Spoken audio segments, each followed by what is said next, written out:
حکیم علیم۔ ترجمہ، اور کہتے ہیں کہ ان مویشیوں کے پیٹ میں جو ہے وہ خالص ہمارے مردوں کے لیے ہے اور ہماری عورتوں پر حرام ہے، اور اگر وہ مرا ہوا ہو تو پھر سب اس میں شریک ہیں۔ ان قریب اللہ انہیں ان کی باتوں کا بدلہ دے گا، بے شک وہ حکمت والا علم والا ہے۔ وقالو، اور کہتے ہیں، کفار عرب کا عقیدہ تھا بحیرہ صائبہ، اونٹنی کا بچہ اگر زندہ پیدا ہو تو صرف مرد کھا سکتے ہیں اور عورتیں نہیں کھا سکتی، اور اگر مردہ پیدا ہو تو عورت مرد سب کھا سکتے ہیں۔ اس آیت میں ان کی اس عقیدے کا ذکر ہے اور اس پر سخت وعید ہے۔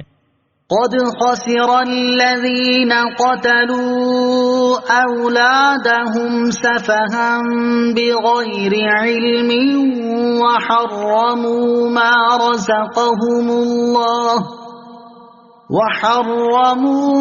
رزقهم الله افتراء على الله قد ضلوا وما كانوا مهتدين۔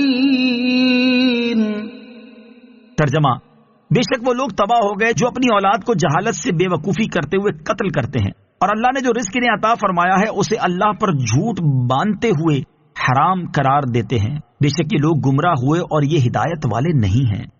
قد خسر الذين قتلوا اولادهم، بے شک وہ لوگ تباہ ہو گئے جو اپنی اولاد کو قتل کرتے ہیں۔ شان نزول، یہ آیت زمانہ جاہلیت کے ان لوگوں کے بارے میں نازل ہوئی جو اپنی لڑکیوں کو نہایت سنگ دلی اور بے رحمی کے ساتھ زندہ درگور کر دیا کرتے تھے۔ قبیلہ ربیہ اور مدر وغیرہ قبائل میں اس کا بہت رواج تھا، اور جاہلیت کے بعض لوگ لڑکوں کو بھی قتل کرتے تھے، اور بے رحمی کا یہ عالم تھا کہ کتوں کی پرورش کرتے اور اولاد کو قتل کرتے تھے۔ ان کی نسبت یہ ارشاد ہوا کہ وہ تباہ ہوئے۔ اس میں شک نہیں کہ اولاد اللہ تعالیٰ کی نعمت ہے، اور اس کی ہلاکت سے اپنی تعداد کم ہوتی ہے، اپنی نسل مٹتی ہے۔ یہ دنیا کا خسارہ ہے، گھر کی تباہی ہے، اور آخرت میں اس پر عذاب عظیم ہے۔ تو یہ عمل دنیا اور آخرت میں تباہی کا باعث ہوا، اور اپنی دنیا اور آخرت دونوں کو تباہ کر لینا اور اولاد جیسی عزیز اور پیاری چیز کے ساتھ اس قسم کی سفاکی اور بے دردی گوارا کرنا انتہا درجے کی حماقت اور جہالت ہے۔ اولاد کے قاتلوں کو نصیحت۔ دور جاہلیت میں اولاد کو قتل کرنے کے بنیادی اسباب میں سے ایک سبب یہ بھی تھا کہ انہیں تنگ دستی کا خوف لاحق ہوتا، اور وہ اس ڈر سے اپنی اولاد کو قتل کر دیتے تھے کہ انہیں کھلائیں پلائیں گے کہاں سے، اور ان کے لباس اور دیگر ضروریات کا انتظام کیسے کریں گے۔ چنانچہ اللہ تعالیٰ نے انہیں اس حرکت سے منع کرتے ہوئے ارشاد فرمایا، وَلَا تَقْتُلُوا أَوْلَادَكُمْ خَشْيَةَ إِمْلَاقٍ نَحْنُ نَرْزُقُهُمْ وَإِيَّاكُمْ إِنَّ قَتْلَهُمْ كَانَ خِطْئًا كَبِيرًا۔ ترجمہ، اور غربت کے ڈر سے اپنی اولاد کو قتل نہ کرو، ہم انہیں بھی رزق دیں گے اور تمہیں بھی، بے شک انہیں قتل کرنا کبیرہ گناہ ہے۔ افسوس فی زمانہ بہت سے مسلمان بھی دور جاہلیت کے کفار کا طریقہ اختیار کیے ہوئے ہیں، اور وہ بھی اس ڈر سے دنیا میں آتے ہی یا ماں کے پیٹ میں ہی بچے کو قتل کروا دیتے ہیں کہ ان کی پرورش اور تعلیم و تربیت کے اخراجات کہاں سے پورے کریں گے، اور یہ عمل خاص طور پر اس وقت کرتے ہیں جب انہیں معلوم ہو جاتا ہے کہ ماں کے پیٹ میں پلنے والی جان بچی ہے۔ افسوس کہ اللہ عز و جل کو رازق ماننے والے بھی اس فعل کبیح کا ارتکاب کر رہے ہیں۔ یہاں ایک مسئلہ یاد رہے کہ جب حمل میں جان پڑ جائے جس کی مدت علماء نے 4 مہینے بیان کی ہے تو حمل گرانا حرام ہے کہ یہ بھی اولاد کا قتل ہے، اور اس سے پہلے اگر شرعی ضرورت ہو تو اسقاط حمل جائز ہے۔ وَحَرَّمُوا، حرام قرار دیتے ہیں، یعنی مشرکین عرب بحیرہ صائبہ اور حامی وغیرہ جن جانوروں کا اوپر ذکر ہوا انہیں اللہ عز و جل پر جھوٹ باندھتے ہوئے حرام قرار دیتے ہیں، کیونکہ وہ یہ گمان کرتے ہیں کہ ایسے مذموم افعال کا اللہ عز و جل نے حکم دیا ہے۔ ان کا یہ خیال اللہ عز و جل پر افترا ہے۔ ہر چیز میں اصل اباحت ہے، اس سے معلوم ہوا کہ ہر چیز میں اصل اباحت ہے، کیونکہ اللہ عز و جل نے ہر چیز ہمارے رزق کے لیے پیدا فرمائی۔ ان میں سے جسے حرام فرما دیا وہ حرام ہے، اور جسے حلال فرمایا یا جس سے سکوت فرمایا وہ حلال ہے۔ قرآن پاک میں ہے، هو الذي خلق لكم ما في الارض جميعا۔ ترجمہ، اس نے جو کچھ زمین میں ہے سب تمہارے لیے بنایا۔ حضرت سلمان رضی اللہ تعالیٰ عنہ سے روایت ہے، نبی اکرم صلی اللہ تعالیٰ علیہ وسلم نے ارشاد فرمایا، حلال وہ ہے جسے اللہ تعالیٰ نے اپنی کتاب میں حلال کیا، اور حرام وہ ہے جسے اللہ تعالیٰ نے اپنی کتاب میں حرام کیا۔ اور جس سے خاموشی فرمائی تو وہ اس میں سے ہے جس سے معافی دی۔ حضرت علامہ ملا علی قاری رحمۃ اللہ تعالی فرماتے ہیں اس حدیث سے معلوم ہوا کہ اشیاء میں اصل اباحت ہے، یعنی جس چیز کی حلت و حرمت سے متعلق قرآن و حدیث میں خاموشی ہو وہ حلال ہے۔ وَهُوَ الَّذِي أَنشَأَ جَنَّاتٍ مَّعْرُوشَاتٍ وَغَيْرَ مَعْرُوشَاتٍ وَالنَّخْلَ وَالزَّرْعَ مُخْتَلِفًا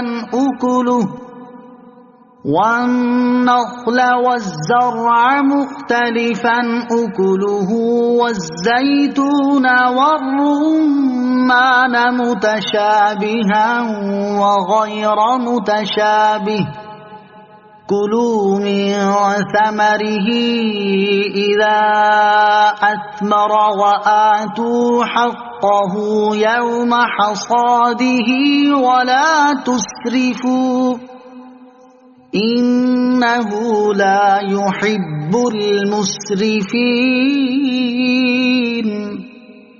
ترجمہ، اور وہی ہے جس نے کچھ باغات زمین پر پھیلے ہوئے اور کچھ نہ پھیلے ہوئے، تنوں والے اور کھجور اور کھیتی کو پیدا کیا جن کے کھانے مختلف ہیں، اور زیتون اور انار کو پیدا کیا، یہ سب کسی بات میں آپس میں ملتے ہیں اور کسی میں نہیں ملتے۔ جب وہ درخت پھل لائے تو اس کے پھل سے کھاؤ اور اس کی کٹائی کے دن اس کا حق دو، اور فضول خرچی نہ کرو، بے شک وہ فضول خرچی کرنے والوں کو پسند نہیں فرماتا۔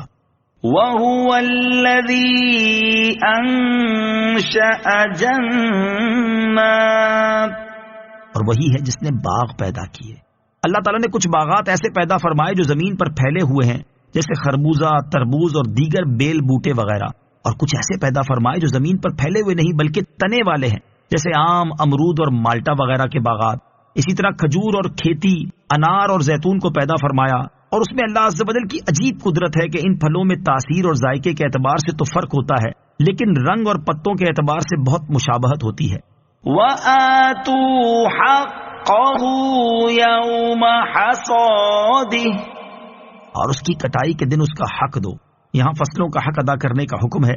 اس میں سب سے اول تو عشر یعنی پیداوار کا 10واں حصہ، یا نصف عشر یعنی پیداوار کا 20واں حصہ داخل ہے، اور اس کے علاوہ مساکین کو کچھ پھل وغیرہ دینا بھی پیداوار کے حقوق میں آتا ہے۔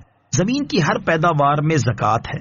اس آیت میں اس بات کی دلیل بھی ہے کہ ہر پیداوار میں زکوٰۃ ہے، چاہے پیداوار کم ہو یا زیادہ، اس کے پھل سال تک رہیں یا نہ رہیں، کیونکہ اللہ تعالیٰ نے اس آیت میں کسی قید کے بغیر فرمایا وَآتُوا حَقَّهُ يَوْمَ حَصَادِهِ، اور اس کی کٹائی کے دن اس کا حق دو۔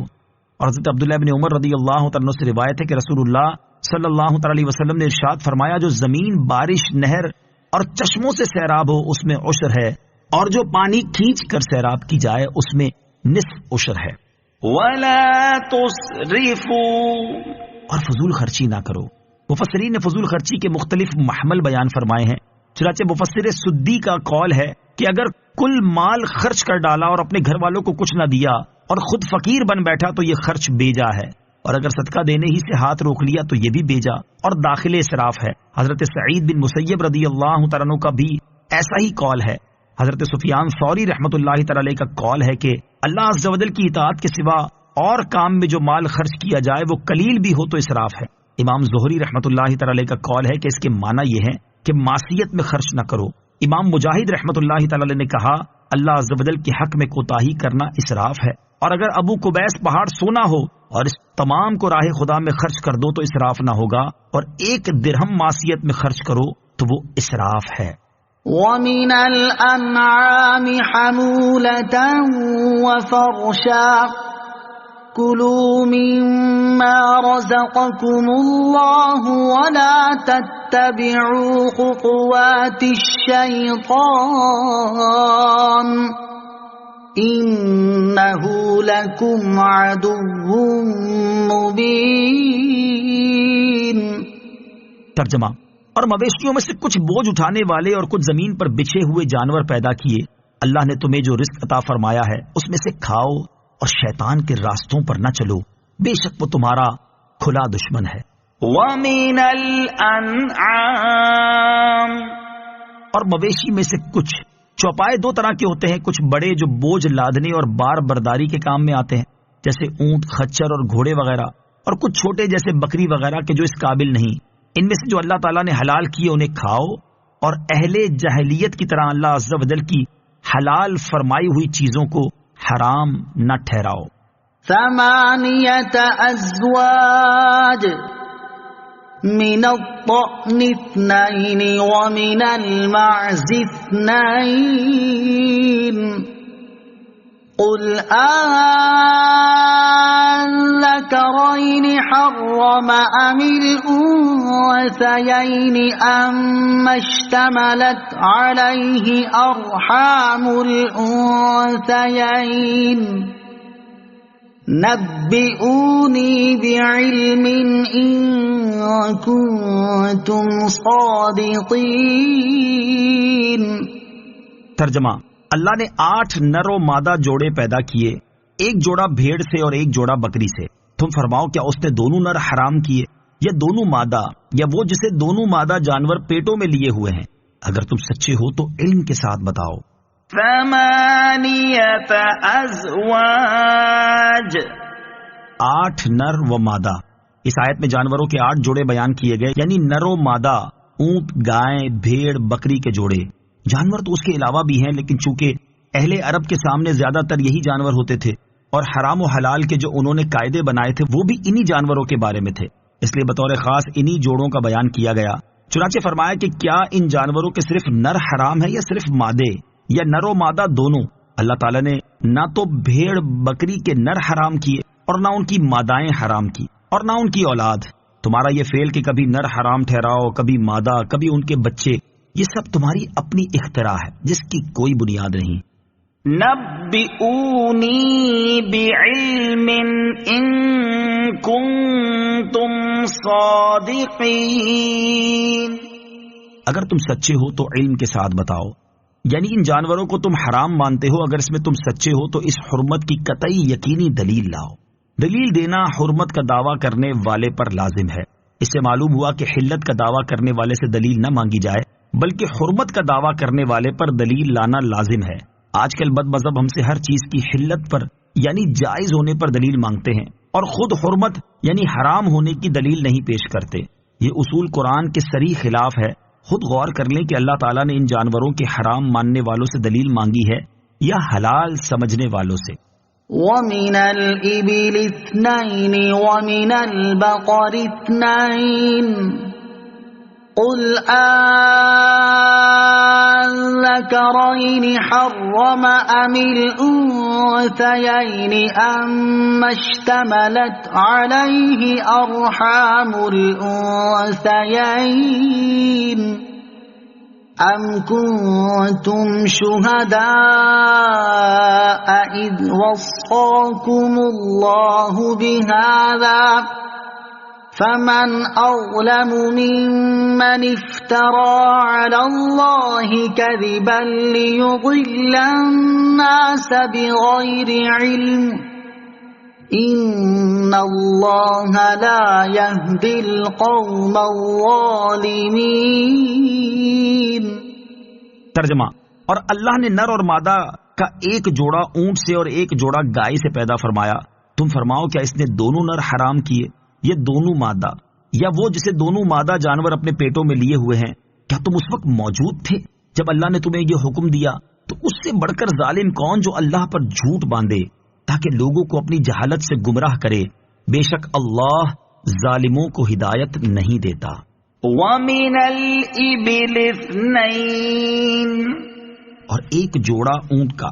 اس آیت کریمہ میں دور جاہلیت کے ان لوگوں کا رد ہے جو اپنی طرف سے حلال چیزوں کو حرام ٹھہرا لیا کرتے تھے، جن کا ذکر اوپر کی آیات میں آ چکا ہے۔ شان نزول: جب اسلام میں احکام کا بیان ہوا تو انہوں نے نبی کریم صلی اللہ تعالی علیہ وسلم سے جھگڑا کیا، اور ان کا خطیب مالک بن عوف حشمی سید دو عالم صلی اللہ تعالی علیہ وسلم کی خدمت میں حاضر ہو کر کہنے لگا کہ یا محمد صلی اللہ تعالی علیہ وسلم، ہم نے سنا ہے آپ ان چیزوں کو حرام کرتے ہیں جو ہمارے باپ دادا کرتے چلے آئے ہیں۔ تاجدار رسالت صلی اللہ تعالی علیہ وسلم نے فرمایا، تم نے بغیر کسی اصل کے چوپایوں کی چند قسمیں حرام کر لی، جبکہ اللہ تعالیٰ نے 8 نر و مادہ اپنے بندوں کے کھانے اور ان کے نفع اٹھانے کے لیے پیدا کیے، تم نے کہاں سے انہیں حرام کیا؟ ان میں حرمت نر کی طرف سے آئی یا مادہ کی طرف سے؟ مالک بن عوف یہ سن کر ساکت اور متحیر رہ گیا اور کچھ نہ بول سکا۔ نبی اکرم صلی اللہ تعالی علیہ وسلم نے فرمایا بولتے کیوں نہیں؟ کہنے لگا آپ فرمائیے میں سنوں گا۔ سبحان اللہ، قرآن پاک کی دلیل کی قوت اور زور نے اہل جاہلیت کے خطیب کو ساکت و حیران کر دیا، اور وہ بول ہی کیا سکتا تھا؟ اگر کہتا کہ نر کی طرف سے حرمت آئی تو لازم ہوتا کہ تمام نر حرام ہوں، اگر کہتا کہ مادہ کی طرف سے تو ضروری ہوتا کہ ہر ایک مادہ حرام ہو، اور اگر کہتا جو پیٹ میں ہے وہ حرام ہے تو پھر سبھی حرام ہو جاتے، کیونکہ جو پیٹ میں رہتا ہے وہ نر ہوتا ہے یا مادہ۔ وہ جو تخصیص قائم کرتے تھے اور بعض کو حلال اور بعض کو حرام قرار دیتے تھے، اس حجت نے ان کے اس دعوی تحریم کو باطل کر دیا۔ ام کنتم شہداء، کیا تم موجود تھے؟ یعنی اللہ تعالیٰ نے تم سے براہ راست تو بیان فرمایا نہیں، اور نبی اکرم صلی اللہ تعالی علیہ وسلم کے ذریعے ان جانوروں کی حرمت آئی نہیں، تو اب ان جانوروں کے حرام ہونے کی کیا صورت باقی رہی؟ لہذا جب یہ بات نہیں ہے تو حرمت کے ان احکام کو اللہ تعالیٰ کی طرف منسوب کرنا جھوٹ، باطل اور خالص بہتان ہے، اور جو اللہ عز و جل پر بہتان باندھے وہ سب سے بڑا ظالم ہے، لوگوں کو گمراہ کرتا ہے، اور بے شک اللہ تعالیٰ ظالموں کو جب تک وہ اپنے ظلم پر قائم رہیں ہدایت نہیں دیتا۔ قل لا أجد فيما أوحي إلي محرما على طاعم يطعمه إلا أن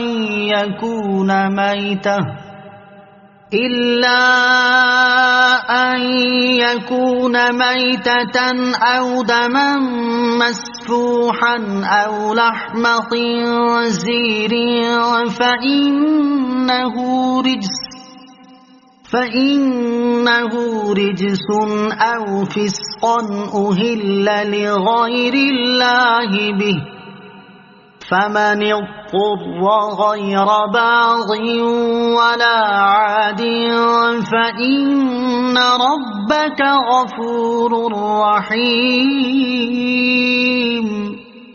ترجمہ، تم فرماؤ جو میری طرف وحی کی جاتی ہے اس میں کسی کھانے والے پر میں کوئی کھانا حرام نہیں پاتا مگر یہ کہ مردار ہو یا رگوں میں بہنے والا خون ہو یا سور کا گوشت ہو کیونکہ وہ ناپاک ہے، یا وہ نافرمانی کا جانور ہو جس کے ذبح میں غیر اللہ کا نام پکارا گیا ہو، تو جو مجبور ہو جائے اور اس حال میں کھائے کہ نہ خواہش سے کھانے والا ہو اور نہ ضرورت سے بڑھنے والا، تو بے شک آپ کا رب بخشنے والا مہربان ہے۔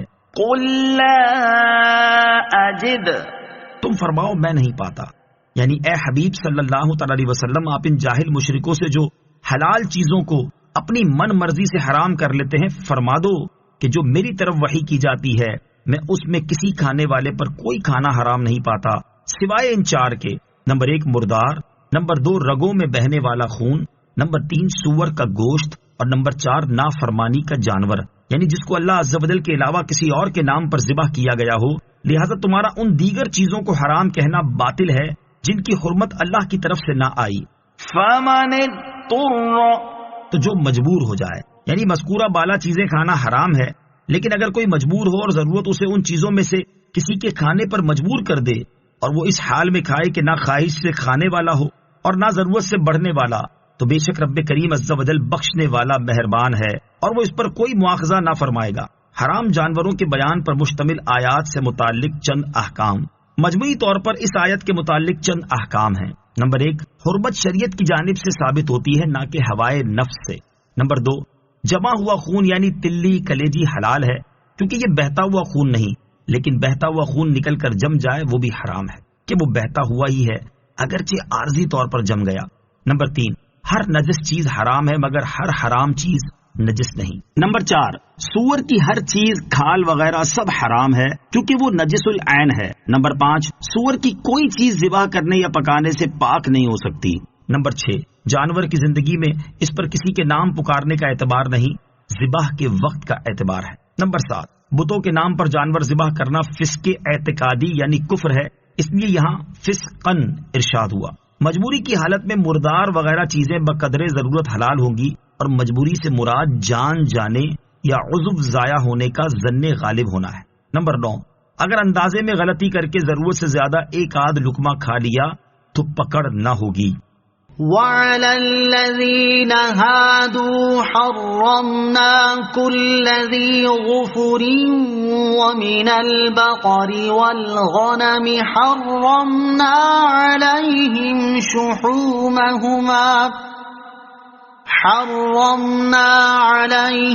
شحومهما إلا ما حملت ظهورهما أو الحوايا أو ما اختلط بعظم ذلك جزيناهم ببغيهم وإنا لصادقون.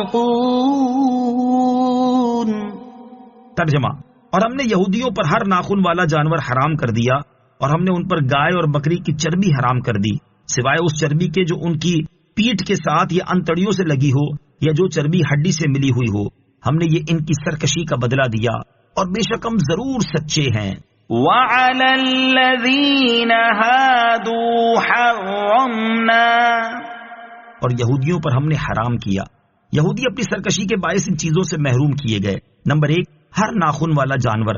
یہاں ناخن سے مراد انگلی ہے، خواہ انگلیاں بیچ سے پھٹی ہوں جیسے کتا اور درندے، یا نہ پھٹی ہوں بلکہ خر کی صورت میں ہو جیسے اونٹ، شتر مرغ اور بطخ وغیرہ. بعض مفسرین کا قول ہے کہ یہاں بطور خاص شتر مرغ، بطخ اور اونٹ مراد ہیں. نمبر 2، گائے اور بکری کی چربی. یہودیوں پر گائے بکری کا گوشت وغیرہ حلال تھا لیکن ان کی چربی حرام تھی. البتہ جو چربی گائے بکری کی پیٹھ میں لگی ہو یا آنت یا ہڈی سے ملی ہو وہ ان کے لیے حلال تھی.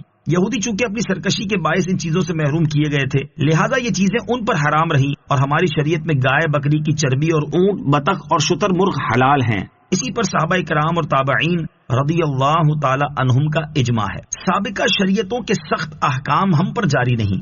اس سے معلوم ہوا کہ گزشتہ شریعتوں کے وہ احکام جو بطور سزا جاری کیے گئے تھے وہ ہمارے لیے لائق عمل نہیں اگرچہ نص میں مذکور ہو جائیں، کیونکہ یہ امت مرحومہ ہے. پچھلی امتوں کے سخت احکام ہم پر جاری نہیں. فَإِن كَذَّبُوكَ فَقُل رَّبُّكُمْ ذُو رَحْمَةٍ وَاسِعَةٍ وَلَا يُرَدُّ بَأْسُهُ عَنِ الْقَوْمِ الْمُجْرِمِينَ. ترجمہ: پھر اگر وہ تمہیں جھٹلائیں تو تم فرماؤ کہ تمہارا رب وسیع رحمت والا ہے اور اس کا عذاب مجرموں پر سے نہیں ٹالا جاتا. فَإِن كَذَّبُوكَ، پھر اگر وہ تمہیں جھٹلائیں، یعنی اے محبوب صلی اللہ تعالی علیہ وسلم ہم نے یہودیوں پر جن چیزوں کے حلال و حرام ہونے کی تمہیں خبر دی اگر یہودی اسے جھٹلائیں تو آپ فرما دو کہ تمہارا رب عز و جل وسیع رحمت والا ہے، اس لیے وہ جھٹلانے والوں کو مہلت دیتا ہے اور عذاب میں جلدی نہیں فرماتا تاکہ انہیں ایمان لانے کا موقع ملے، ورنہ بہرحال جن پر عذاب الہی کا فیصلہ ہو جاتا ہے تو ان سے ٹالا نہیں جاتا اور پھر عذاب اپنے وقت پر آ ہی جاتا ہے. سَيَقُولُ الَّذِينَ أَشْرَكُوا لَوْ شَاءَ اللَّهُ مَا أَشْرَكْنَا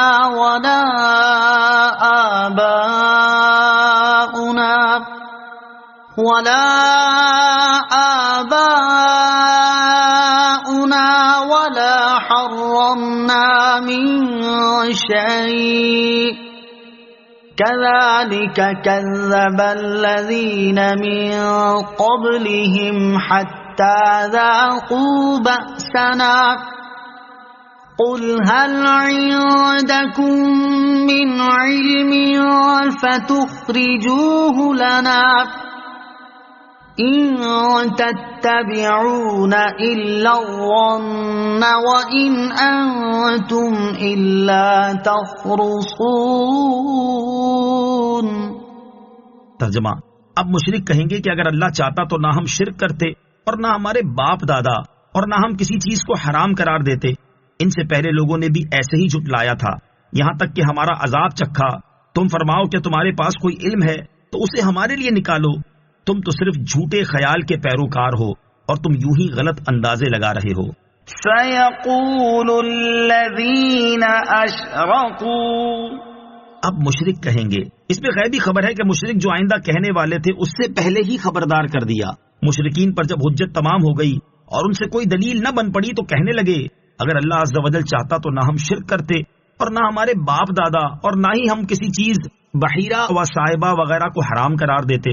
ہم نے جو کچھ کیا اور کرتے ہیں یہ سب اللہ عز و جل کی مرضی سے ہوا، یہ اس کی دلیل ہے کہ وہ اس سے راضی ہے۔ اللہ تعالیٰ نے اس کا رد اس طرح فرمایا کہ اگر تمہاری یہ بات درست ہوتی کہ تمہارا شرک اور حلال کو حرام اور حرام کو حلال کہنے کا یہ رواج سب اللہ عز و جل کی رضا و خوشی سے ہے، تو ہونا یوں چاہیے تھا کہ ایسے لوگوں پر اللہ تعالیٰ کا لطف و عنایت اور بڑی کرم نوازیاں ہوتی۔ حالانکہ تم سے پہلے جن لوگوں نے اس گمراہی کو اپنایا تو ان پر اللہ عز و جل کا غضب نازل ہوا اور انہیں بعد والوں کے لیے نشان عبرت بنا دیا گیا۔ اب تم خود غور کرو کہ ایسی سنگین سزا مجرم اور نافرمان لوگوں کو دی جاتی ہے یا اطاعت گزار اور فرما بردار افراد کو؟ قل فللہ الحجۃ البالغۃ فلو شاء لہداکم اجمعین۔ ترجمہ، تم فرماؤ تو کامل دلیل اللہ ہی کی ہے، تو اگر وہ چاہتا تو تم سب کو ہدایت دے دیتا۔ قل فللہ الحجۃ البالغۃ، تم فرماؤ تو اللہ ہی کی حجت پوری ہے۔ اس آیت کا معنی یہ ہے کہ ایسی دلیل جو تمام تر شکوک و شبہات کو جڑ سے اخاڑ دے وہ صرف اللہ تعالیٰ ہی کے پاس ہے۔ اس آیت میں تنبیہ ہے کہ اللہ عز و جل واحد ہے، اس نے رسولوں کو دلائل اور معجزات دے کر بھیجا اور ہر مکلف پر اپنے احکام کو لازم کیا، اور ان کو مکلف کرنے کے لیے یہ کافی ہے کہ اللہ تعالیٰ نے ان کو کام کرنے یا نہ کرنے کا اختیار دیا ہے، یعنی انہیں با اختیار بنایا ہے۔ اور اللہ تعالیٰ کی حکمت یہی ہے کہ بندے اپنے اختیار سے ایمان لائیں اور اس کے احکام کی تعمیل کریں، ورنہ اگر وہ چاہتا تو جبرن سب انسانوں کو مومن بنا دیتا، لیکن یہ اللہ تعالیٰ کی حکمت میں نہیں ہے۔ اس لیے ان کا یہ کہنا بالکل لغو ہے کہ اگر اللہ عز و جل چاہتا تو ہم شرک کرتے، نہ ہمارے باپ دادا، نہ وہ بحیرہ وغیرہ کو حرام قرار دیتے، کیونکہ اس قسم کا جبری ایمان اللہ تعالیٰ کا مطلوب نہیں ہے۔ اللہ تعالیٰ یہ چاہتا ہے کہ لوگ اپنی عقل سے کام لیں، حق اور باطل کو جانچیں، کھرے کھوٹے کو پرکھیں، انبیاء کرام علیہ الصلوۃ والسلام کی تعلیمات اور شیطان کے وسوسوں میں فرق محسوس کریں اور اپنے اختیار سے برے کاموں اور بری باتوں کو ترک کریں اور شیطان کا انکار کر کے اللہ عز و جل پر ایمان لانے کو اختیار کریں۔ وہ جس چیز کو اختیار کریں گے اللہ عز و جل اسی چیز کو پیدا کر دے گا۔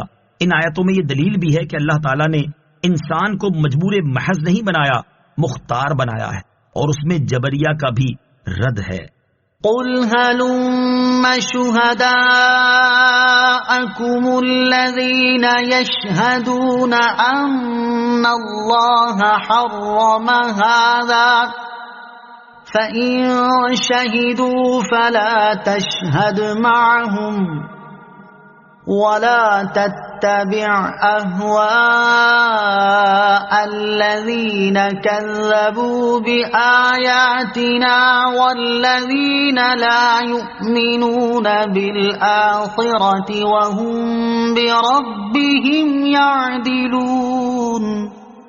ترجمہ، تم فرماؤ اپنے وہ گواہ لے آؤ جو گواہی دیں گے کہ اللہ نے اس چیز کو حرام کیا ہے جسے تم حرام کہتے ہو، پھر اگر وہ گواہی دے بیٹھے تو اے سننے والے تو ان کے ساتھ گواہی نہ دینا اور ان لوگوں کی خواہشوں کے پیچھے نہ چلنا جو ہماری آیتوں کو جھٹلاتے ہیں اور جو آخرت پر ایمان نہیں لاتے اور وہ اپنے رب کے برابر ٹھہراتے ہیں۔ قل هلم شهداءكم، تم فرماؤ اپنے گواہ لے آؤ۔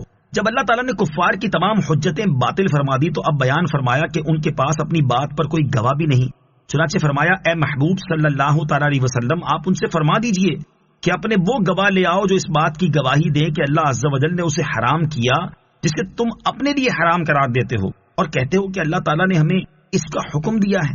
یہ گواہی اس لیے طلب کی گئی کہ ظاہر ہو جائے کہ کفار کے پاس کوئی شاہد نہیں ہے اور جو وہ کہتے ہیں وہ ان کی اپنی تراشیدہ باتیں ہیں۔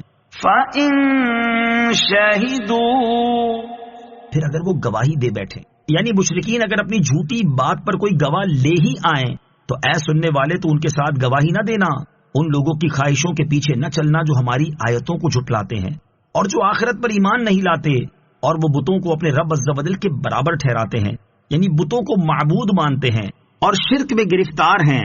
اس میں تنبیہ ہے کہ اگر کوئی ایسی شہادت دے بھی دے تو وہ محض خواہش کی اتباع اور کذب و باطل ہوگی۔ جھوٹی گواہی اور اس کی تصدیق حرام ہے۔ اس سے معلوم ہوا کہ جھوٹی گواہی بھی حرام ہے اور اس کی تصدیق و تائید بھی، اور جھوٹے آدمی کی وکالت بھی، کیونکہ گناہ کے کام میں مدد کرنا بھی گناہ ہے، اور احادیث میں اس کی سخت وعیدیں بھی بیان ہوئی ہیں۔ چنانچہ حضرت عبداللہ ابن عباس رضی اللہ تعالیٰ عنہما سے روایت ہے، نبی کریم صلی اللہ تعالیٰ علیہ وسلم نے ارشاد فرمایا، جس نے کسی ظالم کے باطل کام پر اس کی مدد کی تاکہ وہ اس کے باطل کام کے ارتکاب کی وجہ سے حق کو باطل کر دے، تو وہ اللہ تعالیٰ اور اس کے رسول صلی اللہ تعالیٰ علیہ وسلم کے ذمے سے بری ہے۔ حضرت عبداللہ ابن عمر رضی اللہ تعالیٰ عنہما سے روایت ہے، حضور اقدس صلی اللہ تعالیٰ علیہ وسلم نے ارشاد فرمایا، جس نے کسی جھگڑے پر ناحق مدد کی تو وہ تب تک اللہ تعالیٰ کے شدید غضب میں رہے گا جب تک اس مدد کو چھوڑ نہیں دیتا۔ قل تعالوا اتل ما حرم ربكم عليكم الا تشركوا به شيئا وبالوالدين احسانا ولا تقتلوا اولادكم من املاق نحن نرزقكم وإياهم ولا تقربوا الفواحش ما ظهر منها وما بطن ولا تقتلوا النفس التي حرم الله إلا بالحق ذلكم وصاكم به لعلكم تعقلون۔ ترجمہ، تم فرماؤ آؤ میں تمہیں پڑھ کر سناؤں جو تم پر تمہارے رب نے حرام کیا، وہ یہ کہ اس کے ساتھ کسی کو شریک نہ ٹھہراؤ، اور ماں باپ کے ساتھ بھلائی کرو، اور مفلسی کے باعث اپنی اولاد قتل نہ کرو، ہم تمہیں اور انہیں سب کو رزق دیں گے، اور ظاہری و باطنی بے حیائیوں کے پاس نہ جاؤ، اور جس جان کے قتل کو اللہ نے حرام کیا ہے اسے ناحق نہ مارو، تمہیں یہ حکم فرمایا ہے تاکہ تم سمجھ جاؤ۔ قل تعالوا، تم فرماؤ آؤ۔ یہاں سے اللہ عز و جل نے وہ حقیقی حلت و حرمت کے متعدد احکام بیان فرمائے ہیں جو خود اس خالق کائنات نے عطا فرمائے ہیں۔ اس آیت اور اس سے اگلی آیت میں اللہ تعالیٰ نے 9 چیزوں کی حرمت بیان فرمائی ہے۔ نمبر 1، اللہ عز و جل کے ساتھ کسی کو شریک ٹھہرانا۔ نمبر 2، ماں باپ کے ساتھ بھلائی نہ کرنا۔ نمبر 3، مفلسی کے باعث اپنی اولاد قتل کرنا۔ نمبر 4، بے حیائی کے کام کرنا چاہے ظاہری ہو یا باطنی۔ نمبر 5، ناحق قتل کرنا۔ نمبر 6، یتیم کے مال میں بیجا تصرف کرنا۔ نمبر 7، ناپ تول میں کمی کرنا۔ نمبر 8، ناحق بات کہنا۔ نمبر 9، اللہ عز و جل سے کیے ہوئے عہد کو پورا نہ کرنا۔ اس کا بیان یہ ہے کہ اس کے ساتھ کسی کو شریک نہ ٹھہراؤ، کیونکہ یہ کائنات کا بدترین جھوٹ اور سری ناشکری و احسان فراموشی ہے۔ ماں باپ کے ساتھ بھلائی کرو، کیونکہ تم پر ان کے بہت سے حقوق ہیں، انہوں نے تمہاری پرورش کی، تمہارے ساتھ شفقت اور مہربانی کا سلوک کیا، تمہاری ہر طرح سے نگہبانی کی۔ ان کے حقوق کا لحاظ نہ کرنا اور ان کے ساتھ حسن سلوک کا ترک کرنا حرام ہے۔ معلوم ہوا کہ ماں باپ اگرچہ کافر ہوں، ان کے ماں باپ ہونے کی حیثیت سے جو حقوق ہیں انہیں ادا کرنا ضروری ہے۔ اس احسان میں والدین کے ساتھ تمام قسم کے اچھے سلوک داخل ہیں، ان کا ادب، لحاظ، ان پر ضرورت کے وقت مال خرچ کرنا، مسلمان ہونے کی صورت میں بعد وفات ان کے لیے ایصال ثواب سب داخل ہیں۔ وَلَا تَقْتُلُوا أَوْلَادَكُمْ، اپنی اولاد قتل نہ کرو۔ اس میں اولاد کو زندہ درگور کرنے اور مار ڈالنے کی حرمت بیان فرمائی گئی، جس کا اہل جاہلیت میں دستور تھا کہ وہ بارہا فقر و تنگ دستی کے اندیشے سے اولاد کو مار ڈالتے تھے۔ انہیں بتایا گیا کہ روزی دینے والا تو اللہ عز و جل ہے جو تمہیں اور انہیں سب کو روزی دے گا، تو پھر تم کیوں قتل جیسے شدید جرم کا ارتکاب کرتے ہو؟ عورتوں کے حقوق سے متعلق اسلام کی حسین تعلیمات۔ اس آیت میں ان لوگوں سے خطاب ہے جو غریبی کی وجہ سے لڑکے لڑکیوں کو قتل کر ڈالتے تھے، اور جو مالدار شرم و عار کی وجہ سے اپنی لڑکیوں کو قتل کرتے تھے، ان کا ذکر دوسری آیات میں ہے۔ ان کے مقابلے میں اسلام کی تعلیمات کس قدر حسین ہیں، اور اسلام نے بچیوں اور عورتوں کو کیسے حقوق عطا فرمائے، اس کے لیے صرف 3 حدیثیں سماعت فرمائیں۔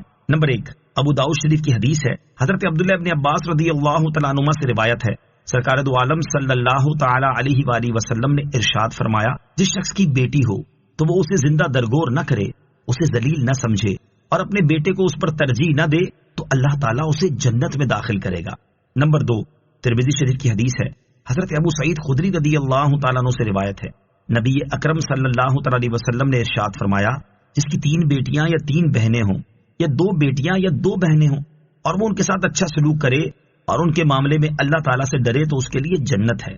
نمبر 3، حضرت عبداللہ ابن عباس رضی اللہ تعالیٰ عنہما سے روایت ہے، رسول اللہ صلی اللہ تعالی علیہ وسلم نے ارشاد فرمایا، جو شخص 3 بیٹیوں یا بہنوں کی اس طرح پرورش کرے کہ ان کو ادب سکھائے اور ان سے مہربانی کا برتاؤ کرے یہاں تک کہ اللہ عز و جل انہیں بے نیاز کر دے، مثلا ان کا نکاح ہو جائے، تو اللہ تعالیٰ اس کے لیے جنت واجب فرما دیتا ہے۔ یہ ارشاد نبوی سن کر ایک صحابی رضی اللہ تعالیٰ عنہ نے عرض کی، اگر کوئی شخص 2 لڑکیوں کی پرورش کرے تو ارشاد فرمایا اس کے لیے بھی یہی اجر و ثواب ہے۔ راوی فرماتے ہیں یہاں تک کہ اگر لوگ ایک کا ذکر کرتے تو آپ علیہ الصلوۃ والسلام اس کے بارے میں بھی یہی فرماتے۔ وَلَا تَقْرَبُوا الْفَوَاحِشَ، اور بے حیائیوں کے پاس نہ جاؤ۔ اس آیت میں ظاہری و باطنی بے حیائیوں کے پاس جانے سے منع کیا گیا، کیونکہ انسان جب کھلے اور ظاہری گناہوں سے بچے اور پوشیدہ گناہوں سے پرہیز نہ کرے تو اس کا ظاہری گناہوں سے بچنا بھی للہیت سے نہیں بلکہ لوگوں کے دکھانے اور ان کی بدگوئی سے بچنے کے لیے ہے، جبکہ گناہوں سے بچنے کا اصل سبب اللہ عز و جل کی ناراضگی کا ڈر ہونا چاہیے۔ نیز اللہ عز و جل کی رضا و ثواب کا مستحق ہوتا بھی وہی ہے جو اس کے خوف سے گناہ ترک کرے۔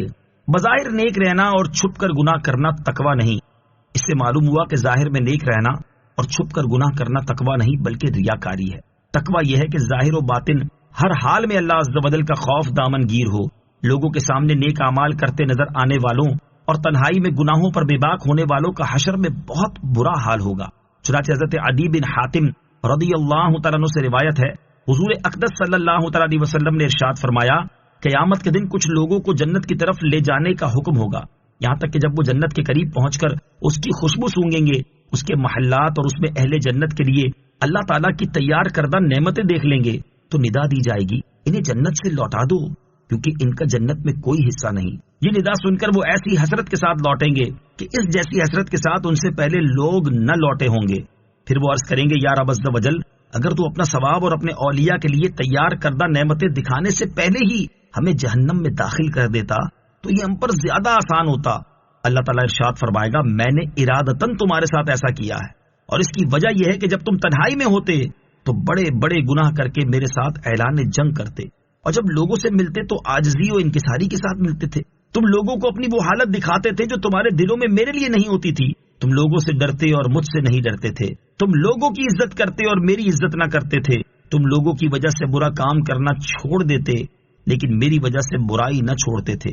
آج میں تمہیں اپنے ثواب سے محروم کرنے کے ساتھ ساتھ اپنے عذاب کا مزہ بھی چکھاؤں گا۔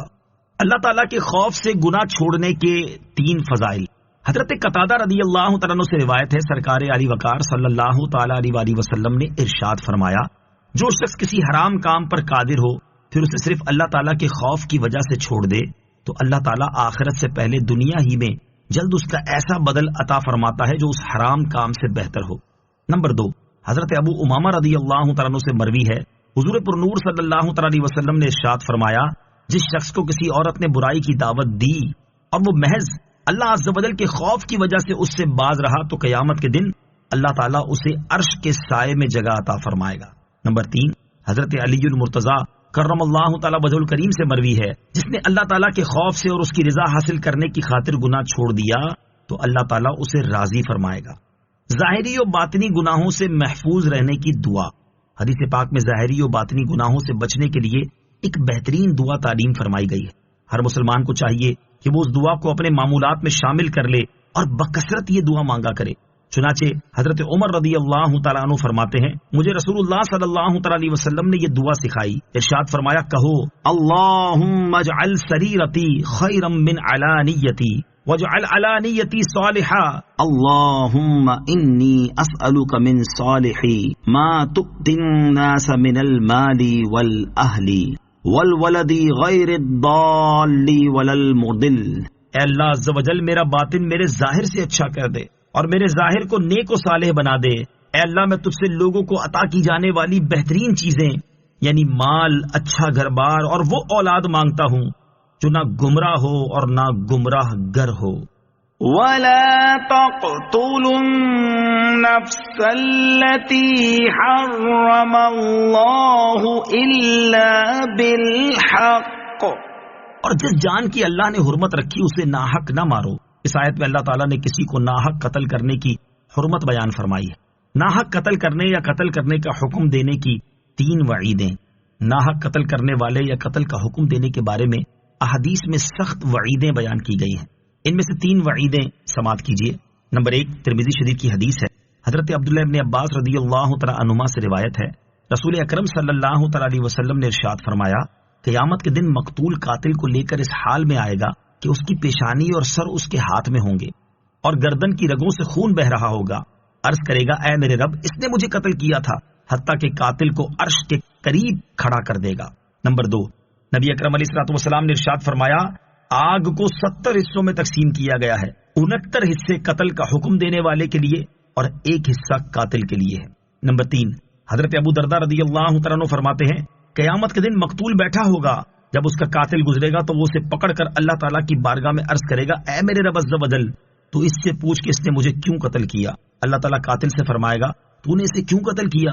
قاتل عرض کرے گا، مجھے فلاں شخص نے حکم دیا تھا۔ چنانچہ قاتل اور قتل کا حکم دینے والے دونوں کو عذاب دیا جائے گا۔ قتل برحق کی صورتیں اور ایک اہم تنبیہ۔ چند صورتیں ایسی ہیں کہ جن میں حاکم اسلام کے لیے مجرم کو قتل کرنے کی اجازت ہے، جیسے قاتل کو قصاص میں، شادی شدہ زانی کو رجم میں اور مرتد کو سزا کے طور پر قتل کرنا۔ البتہ یہ یاد رہے کہ قتل برحق کی جو صورتیں بیان ہوئیں ان پر عام لوگ عمل نہیں کر سکتے، بلکہ اس کی اجازت صرف حاکم اسلام کو ہے۔ وَلَا تَقْرَبُوا مَالَ الْيَتِيمِ إِلَّا بِالَّتِي هِيَ أَحْسَنُ حَتَّى يَبْلُغَ أَشُدَّهُ وَأَوْفُوا الْكَيْلَ وَالْمِيزَانَ بِالْقِسْطِ لَا نُكَلِّفُ نَفْسًا إِلَّا وُسْعَهَا وَإِذَا قُلْتُمْ فَاعْدِلُوا وَلَوْ كَانَ ذَا قُرْبَى وَبِعَهْدِ اللَّهِ أَوْفُوا ذَلِكُمْ وَصَّاكُمْ بِهِ لَعَلَّكُمْ تَذَكَّرُونَ۔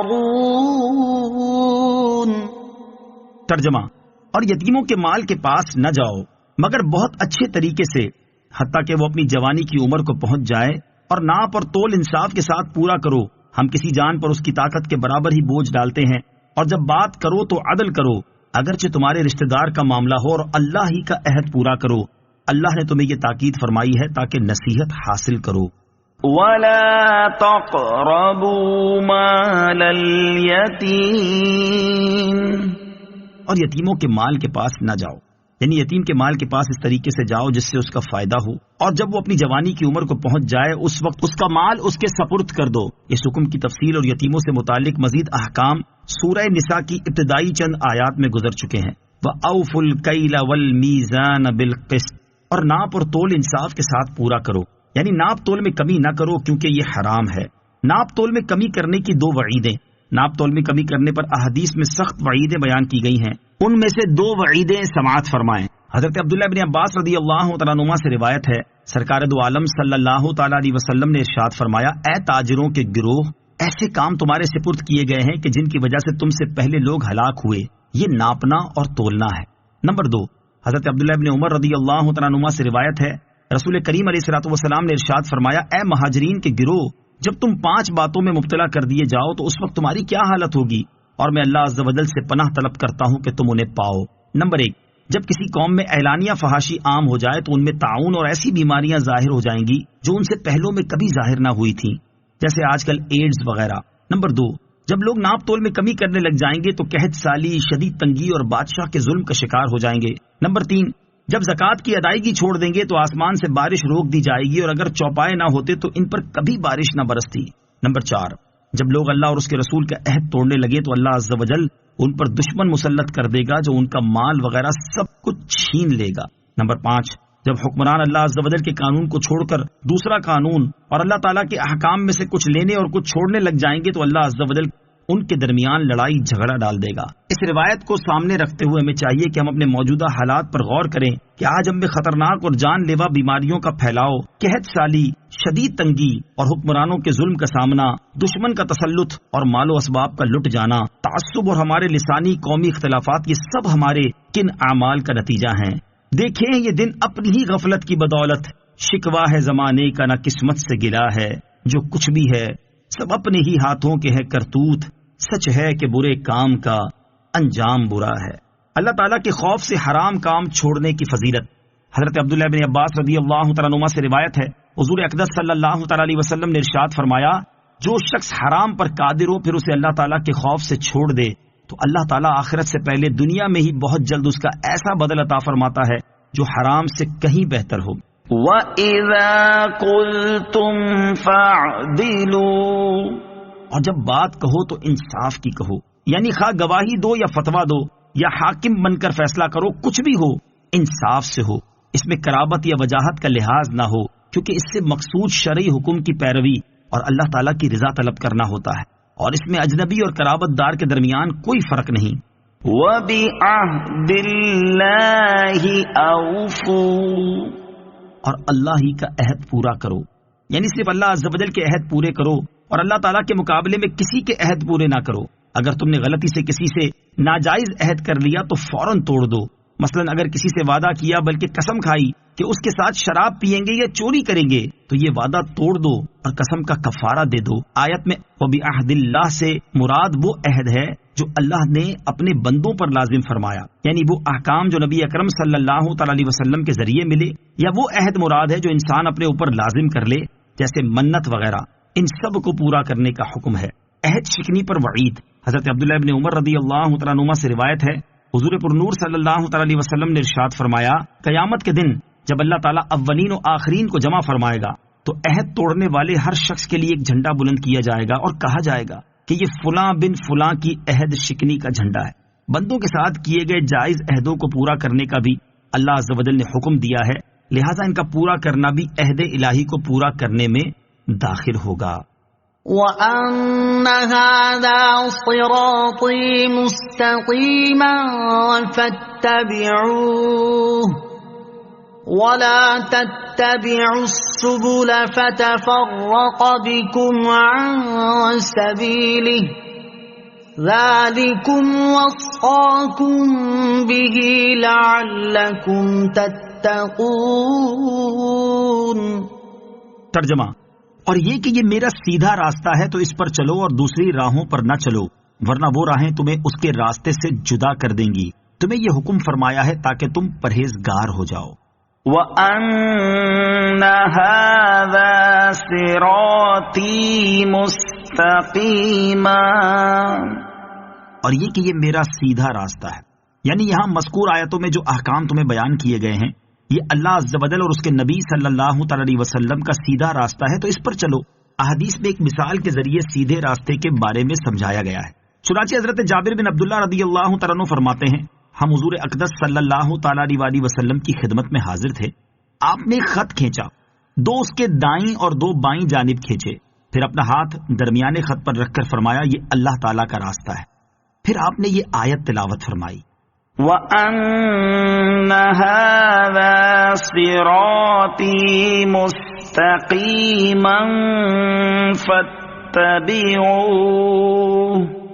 وَلَا تَتَّبِعُوا السُّبُلَ فَتَفَرَّقَ بِكُمْ عَن سَبِيلِهِ۔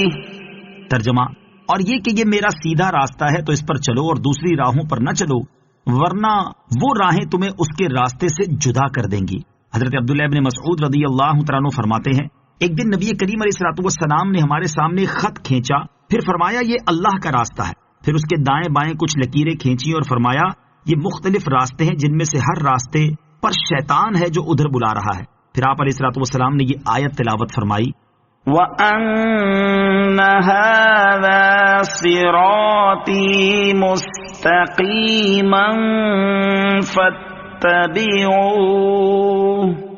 وَلَا تَتَّبِعُوا السُّبُلَ فَتَفَرَّقَ بِكُمْ عَن سَبِيلِهِ۔ ترجمہ، اور یہ کہ یہ میرا سیدھا راستہ ہے تو اس پر چلو، دوسری راہوں پر نہ چلو، ورنہ وہ راہیں تمہیں اس کے راستے سے جدا کر دیں گی۔ سیدھا راستہ، اس سے معلوم ہوا کہ عقائد کی درستی، عبادت کی ادائیگی، معاملات کی صفائی اور حقوق کا ادا کرنا سیدھا راستہ ہے۔ جو ان میں سے کسی میں کوتاہی کرتا ہے وہ سیدھے راستے پر نہیں۔ عقائد، عبادات اور معاملات جسم اور دو بازوؤں کی طرح ہے جن میں سے ایک کے بغیر اڑنا ناممکن ہے۔ ام المومنین حضرت عائشہ رضی اللہ تعالی عنہا سے روایت ہے، رسول اکرم صلی اللہ تعالی علیہ وسلم نے ارشاد فرمایا کہ دفتر تین قسم کے ہیں، ایک دفتر وہ ہے کہ جسے اللہ عز و جل نہ بخشے گا، وہ اللہ عز و جل کا شریک ٹھہرانا ہے۔ اللہ تعالیٰ فرماتا ہے ان اللہ لا یغفر ان یشرک بہ. ترجمہ: اللہ نہ بخشے گا کہ اس کا شریک ٹھہرایا جائے. اور ایک دفتر وہ ہے جسے اللہ عز و جل چھوڑے گا نہیں. وہ بندوں کے آپس کے ظلم ہیں حتیٰ کہ ان کے بعض کا بعض سے بدلہ لے گا. اور ایک دفتر وہ ہے جس کی اللہ تعالیٰ پرواہ نہیں کرتا. وہ بندوں کا اپنے اور اللہ عز و جل کے درمیان حق تلفی ہے. تو یہ اللہ عز و جل کے سپرد ہے، اگر چاہے اسے سزا دے اور اگر چاہے تو اس سے درگزر فرمائے. وَلَا تَتَّبِعُوا السُّبُلَ. اور دوسری راہوں پر نہ چلو. یہاں دوسرے راستوں سے مراد وہ راستے ہیں جو اسلام کے خلاف ہوں، یہودیت ہو یا نصرانیت یا اور کوئی ملت. لہٰذا اگر تم اسلام کے خلاف راستے پر چلے تو اللہ عز و جل کے راستے سے الگ ہو جاؤ گے. صوفیاء کرام رحمۃ اللہ تعالی علیہم فرماتے ہیں کہ معاملات کی خرابی عبادات کی خرابی تک پہنچا دیتی ہے، اور عبادات کی خرابی کبھی عقائد کی خرابی کا ذریعہ بن جاتی ہے. ترک مستحب ترک سنت کا اور ترک سنت ترک فرض کا ذریعہ ہے. چور کو پہلے دروازے پر ہی روکو.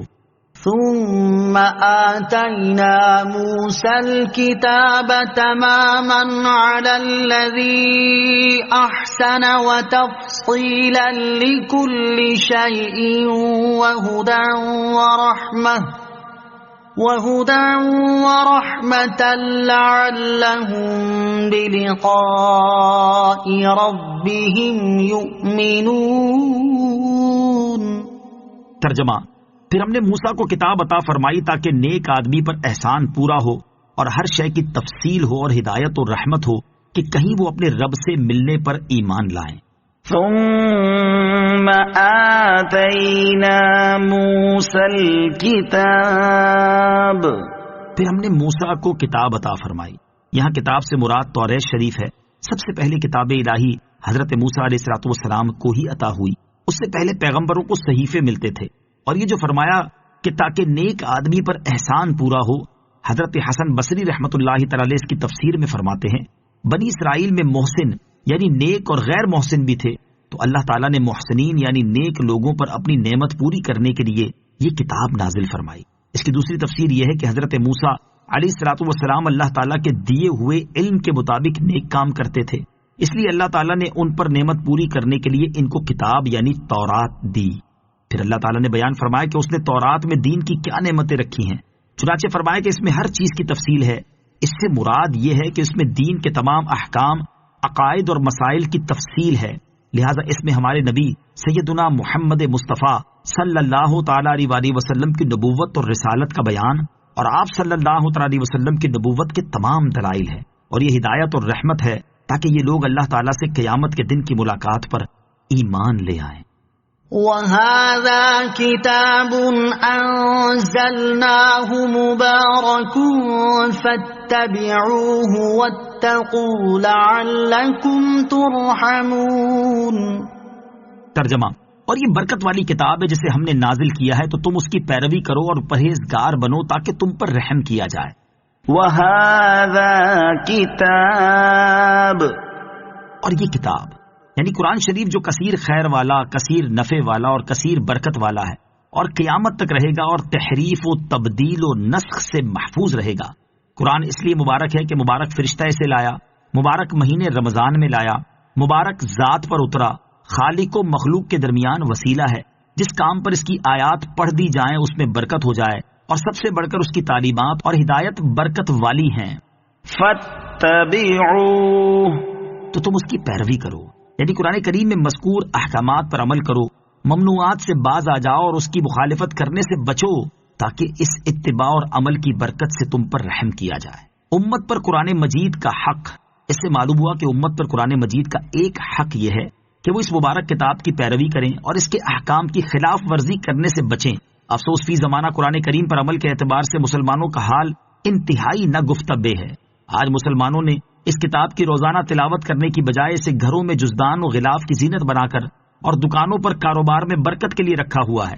اور تلاوت کرنے والے بھی صحیح طریقے سے تلاوت کرتے ہیں اور نہ یہ سمجھنے کی کوشش کرتے ہیں کہ ان کے رب عز و جل نے اس کتاب میں ان کے لیے کیا فرمایا ہے.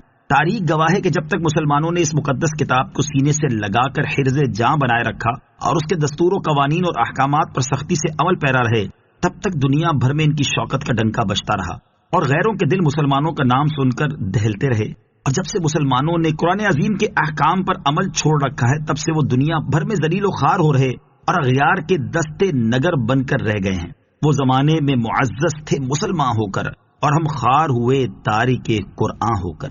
قرآن کریم کے حکام پر عمل نہ کرنے کا دنیاوی نقصان تو اپنی جگہ، اخروی نقصان بھی انتہائی شدید ہے۔ چنانچہ حضرت عبداللہ ابن مسعود رضی اللہ تعالی عنہ سے روایت ہے، نبی کریم علیہ الصلوۃ والسلام نے ارشاد فرمایا، قرآن شفاعت کرنے والا ہے اور اس کی شفاعت مقبول ہے۔